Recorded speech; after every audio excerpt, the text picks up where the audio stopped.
His fingers had already fallen off. King Baldwin IV of Jerusalem could barely grip his sword, leprosy eating him alive at 21. Yet, on this scorching morning in 1182, this dying monarch would lead 750 knights against an army that stretched to the horizon, 30,000 of Islam's finest warriors under the legendary Saladin. When Saladin's scouts reported only 750 knights approaching, they laughed. A 40-to-1 disadvantage. Military suicide. But by sunset, 2,000 Muslim warriors would lie dead, while the tiny Crusader force remained intact, having achieved what every military manual said was impossible. 3 questions have haunted historians for centuries. How did a force so vastly outnumbered not just survive, but triumph? What revolutionary tactics made Crusader infantry suddenly invincible against the feared Turkish cavalry? And why did winning this miraculous victory actually accelerate the Kingdom of Jerusalem's destruction?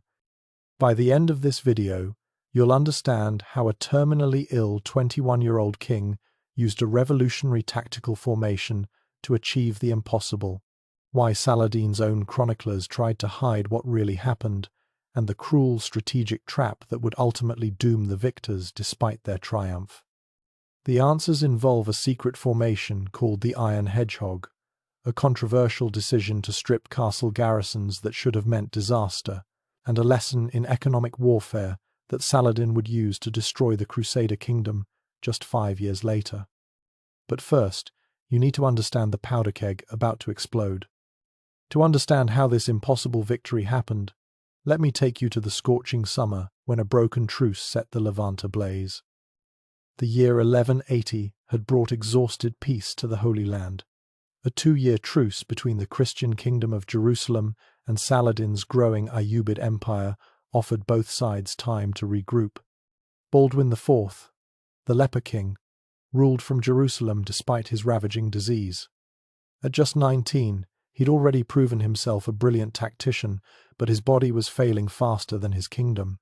Facing him stood Saladin, the merciful conqueror, who'd united Syria and Egypt under Islamic rule. Where previous Muslim leaders squabbled among themselves, Saladin brought unity, discipline, and purpose, the reconquest of Jerusalem. But here's what the chronicles don't tell you. The real catalyst for war wasn't religious fervor but pure greed. Reynald de Chatillon, the mad wolf of Kerak, controlled the vital trade routes between Damascus and Egypt from his fortress at Kerak. Despite the truce, he couldn't resist the glittering caravans passing below his walls. In late 1181, Reynald attacked a massive caravan traveling from Damascus to Mecca. Among the travelers was Saladin's own sister. The plunder was enormous, 200,000 dinars in goods.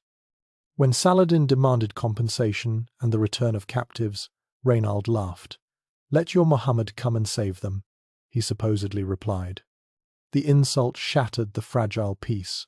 Saladin called for jihad, summoning warriors from across his empire. By May 1182, an army of 30,000 gathered at Damascus. Regular cavalry, mounted archers, volunteer jihadi fighters, and professional Mamluks, slave soldiers who formed Islam's military elite. The Kingdom of Jerusalem faced catastrophe. Baldwin could muster perhaps 1,200 knights from his entire realm. Most defended isolated castles across a territory stretching from modern Lebanon to the Red Sea. The kingdom's strength was its fortresses, but that also meant its weakness. Defending everywhere meant being strong nowhere. Then something happened that shouldn't have been possible. Baldwin ordered the unthinkable.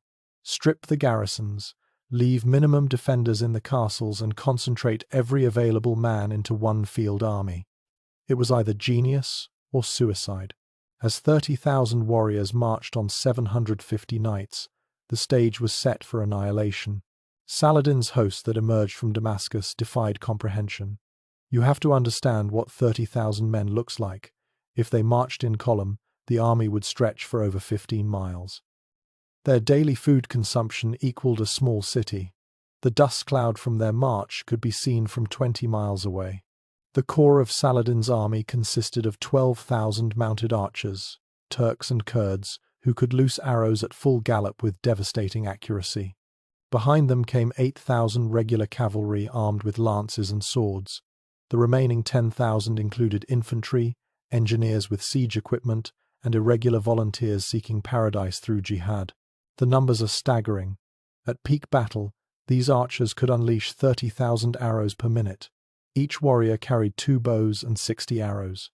The logistics alone represented one of medieval history's greatest military achievements. Against this oceanic force, Baldwin assembled his pitiful 750 knights and 4,000 infantry scraped from every garrison in the kingdom. But these weren't ordinary soldiers. Each knight represented years of training, wearing 80 pounds of armor that cost as much as a village. The infantry, though common soldiers, were veterans hardened by constant frontier warfare. Baldwin himself could barely stand.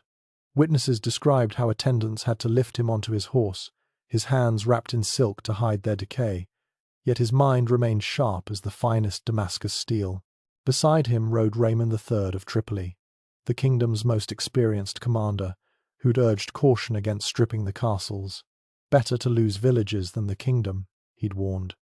But Baldwin had chosen his ground carefully. Belvoir Castle commanded the Jordan Valley from its hilltop perch, controlling the main route from Damascus to Jerusalem. Its limestone walls rose 500 feet above the surrounding plains. Saladin couldn't bypass it without exposing his supply lines. Then came the psychological warfare. Muslim raiders swept through the valley below Belvoir, systematically burning Christian villages. From the castle walls, Crusaders watched smoke pillars rise as their subjects' homes turned to ash. Each burning village meant lost tax revenue, fewer recruits, diminished supplies. Saladin was teaching a cruel lesson in economic warfare. The Muslim chroniclers tried to hide this part. Their own accounts gloss over the systematic destruction. But Crusader records preserve the horror. 60 villages reduced to charred earth in 3 days. Women and children fleeing to Belvoir's walls. The kingdom bleeding out through 1,000 small wounds. But Saladin had made a critical miscalculation. By concentrating on economic destruction, he'd given Baldwin time to execute his desperate plan. As Muslim cavalry torched villages, Crusader forces performed something unprecedented. Infantry and cavalry drilled together in a revolutionary formation that would change medieval warfare forever. Modern historians still can't explain how they developed it so quickly. The Iron Hedgehog, a name that appears in Latin chronicles as Ferius Ericius, represented a complete reimagining of how foot soldiers and mounted knights could work together. As dawn broke over Belvoir's limestone walls, 2 armies prepared for a clash that would rewrite the rules of medieval warfare. Dawn at Belvoir would birth a new kind of warfare. As first light painted the castle walls gold, Baldwin's tiny army descended from the heights in perfect formation. What Saladin's scouts saw defied every principle of Crusader tactics. Instead of knights charging ahead with infantry struggling behind, the entire force moved as one organism. The 750 knights formed the center and rear, while 4,000 infantry created an iron shell around them. But this was no simple defensive circle. The formation bristled with 14-foot pikes, crossbowmen filled gaps between spearmen, and knights waited like coiled springs, ready to countercharge through designated gaps. 12,000 arrows darkened the morning sky as Turkish mounted archers unleashed their first volleys. The standard tactic, shower the enemy with arrows while staying beyond reach, had shattered countless armies.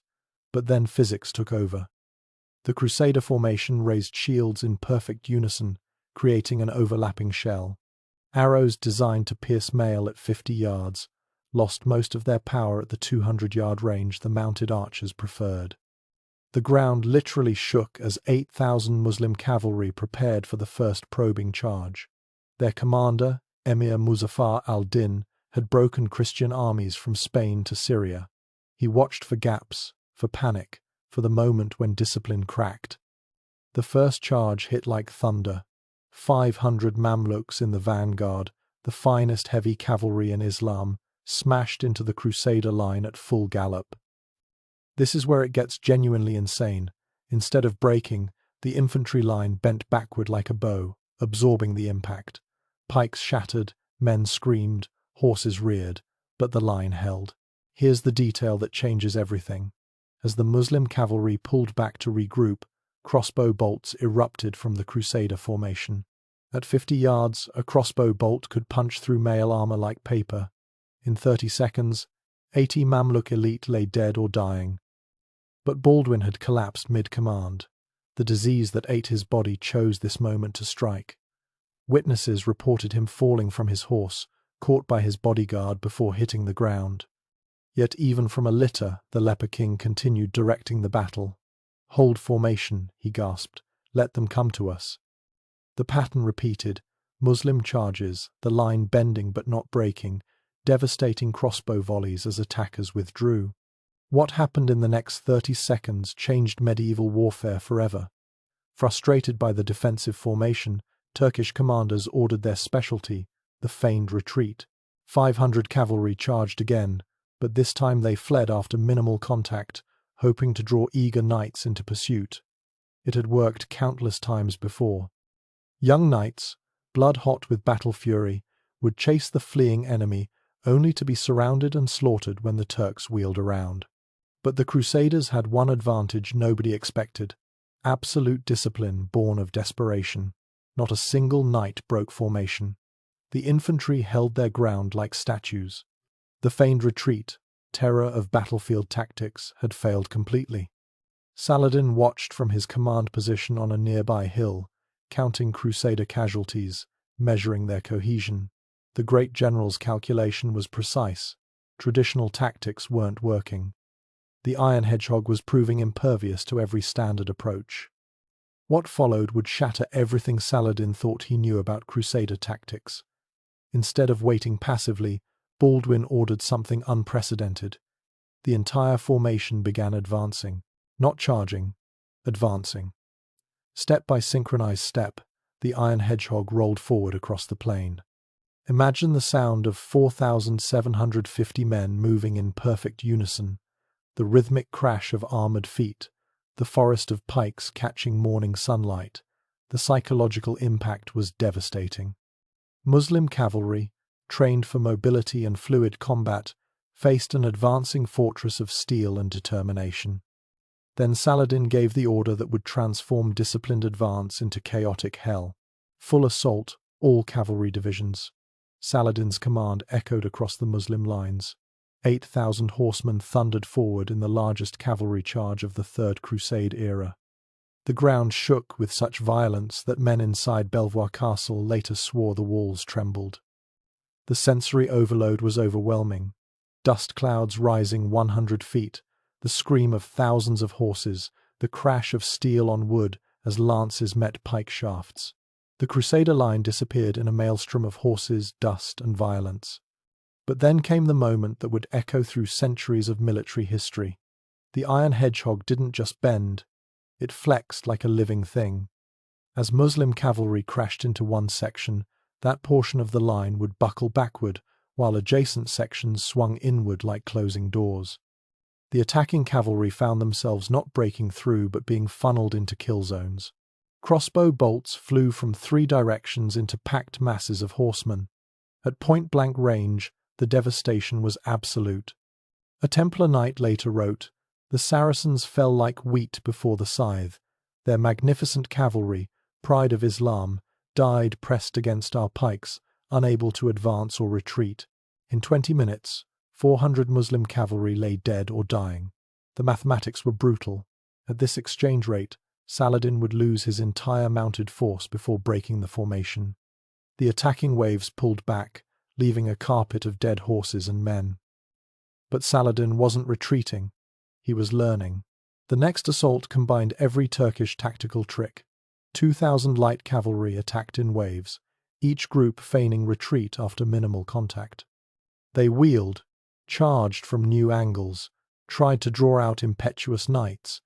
Mounted archers galloped past at 30 yards, each rider loosing 6 arrows in as many seconds before wheeling away. What happened next defied all logic. The Crusader infantry began shooting back. Hidden among the pikemen were Genoese crossbowmen, Europe's finest. as Turkish cavalry swept past, thinking themselves safe at galloping speed. Crossbow bolts found gaps in their lighter armor. This single decision would determine whether Christianity survived in the East. Baldwin, despite barely remaining conscious, had distributed his missile troops throughout the formation rather than concentrating them. Every section could defend itself against horse archers. The feigned retreat escalated. Groups of 5,100 cavalry would charge directly at one spot, break at the last second, wheel around, attempting to draw pursuit. The discipline required to resist was superhuman. Young knights, watching enemies flee, gripped their reins until their knuckles went white, but the formation held. Statistical shock. In this phase alone, Crusader crossbowmen expended 8,000 bolts. Each bolt represented a potential kill at close range. Muslim casualties mounted, while Crusader losses remained minimal. The Iron Hedgehog was bleeding Saladin's army white. But the real battle was just beginning. Frustrated by failed cavalry charges, Muslim commanders ordered their infantry forward, supported by dismounted knights. Now the battle transformed into grinding melee combat, the one thing the outnumbered Crusaders couldn't afford. Individual combat erupted along the line. A Hospitaller sergeant held his section with 3 arrows protruding from his mail. A Muslim emir died trying to break through to Baldwin's banner, cut down by anonymous spearmen. The Latin chronicles preserve names lost to history. Brother William, who held a gap alone for critical minutes. Sergeant Garcia, who killed 6 attackers before falling. But then the Crusaders played their hidden card. The Iron Hedgehog had one more secret: it could attack. At a horn signal, sections of the pike wall suddenly opened. Through these gaps poured mounted knights in wedge formations, smashing into disorganized Muslim infantry, still reeling from their failed assault. The countercharge was perfectly timed. Muslim foot soldiers, pressed against the pike wall, couldn't form ranks against the sudden cavalry assault. Knights carved bloody paths through packed enemies before wheeling back through the same gaps they'd exited. The formation sealed behind them like water. 400 more Muslim dead in 5 minutes. But Saladin had seen this before. At Montgizar, in 1177, young Baldwin had used similar tactics. The Sultan prepared his response. In the next 60 seconds, medieval warfare would change forever. Every archer, maximum rate. Saladin's command unleashed hell. 12,000 mounted archers began circling the Crusader formation at varying distances, each man loosing arrows as fast as he could knock them. 30,000 arrows per minute, a literal steel rain that turned the sky dark. The Crusader shield wall transformed into a turtle shell, each man covering himself and his neighbor. Arrows struck with such density that shields resembled porcupines. But mathematics was about to meet medieval courage. Even with shields raised, gaps existed, necks, legs, sword arms. Men began falling. A wounded knight later described the experience. The arrows fell like hail in a storm. You couldn't see the sun. Men prayed aloud, thinking the last day had come. My shield carried 18 shafts when the storm ended. But the Crusaders had prepared for this too. Pavis shields, massive rectangular barriers used in siege warfare, had been distributed throughout the formation. These created sheltered spaces where wounded could be dragged, where crossbowmen could reload. What Saladin saw next made him reconsider everything. Despite the arrow storm, despite mounting casualties, the Iron Hedgehog continued its inexorable advance. Step by step, leaving dead and wounded, but never breaking formation. The psychological impact on Muslim morale was devastating. Then came the order that shocked both armies. From his command hill, Saladin performed the calculation that marked him as history's greatest Islamic general. His army had lost 2,000 dead against 180 Crusaders. The exchange rate was catastrophic. Worse, his army's morale was cracking. Warriors who'd conquered from Egypt to Syria were being systematically destroyed by a force they outnumbered 40-1. "Signal the withdrawal," Saladin commanded. His emirs protested. They still had overwhelming numbers. But Saladin saw what they didn't. The Iron Hedgehog could be defeated, but at what cost? Lose 10,000 men to kill 750. Victory would be meaningless. The withdrawal was masterful, controlled, disciplined, maintaining face while preserving force. Muslim cavalry pulled back in stages, maintaining arrow harassment to prevent Crusader pursuit. Infantry formed rearguard while the baggage train retreated. As Muslim horns sounded retreat, the Crusaders had achieved the impossible, but their victory carried seeds of catastrophe. The moment everything changed was when Baldwin ordered, "Hold position, no pursuit." The exhausted Crusaders watched their tormentors retreat, too tired to cheer. Knights collapsed where they stood. Infantry leaned on blood-slicked pikes. The iron hedgehog finally dissolved into exhausted humanity. The immediate toll was staggering. 2,000 Muslim dead carpeted the battlefield. Mamluks, regular cavalry, volunteer jihadis. The Crusaders had lost 180 dead, 400 wounded. By medieval standards, the casualty ratio was impossible. Battles this lopsided happened only in chronicles written decades later, growing in the telling. But this was real. Baldwin had to be carried from the field on a litter, his body finally surrendering to exhaustion and disease. Raymond of Tripoli, blood streaming from a scalp wound, supervised collecting the wounded. The kingdom's entire field army could barely muster 500 effective fighters. The evening revealed the true cost. Yes, they'd won a miraculous victory, but the economic damage was catastrophic. Saladin's systematic destruction had worked. 60 villages lay in ashes. The kingdom's tax base for the next year was gone. No crops meant no revenue, meant no money to hire soldiers or maintain castles. Noble prisoners presented another anomaly. Typically, medieval battles ended with ransom negotiations for captured nobles, but this battle had produced none. The fighting had been too intense, too desperate. Muslim nobles had died fighting rather than surrender to a force they outnumbered so vastly.